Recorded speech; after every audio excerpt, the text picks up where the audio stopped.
এই জিলহজ মাসের এই প্রথম 10 দিনে সব ইবাদতকে একত্রিত করা হয়।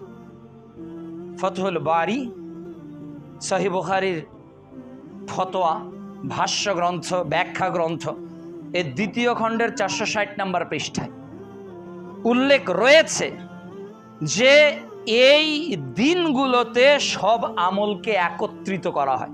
অর্থাৎ একজন ব্যক্তি যখন হজ করতে যায় তো সে ঈমান নিয়ে যায়।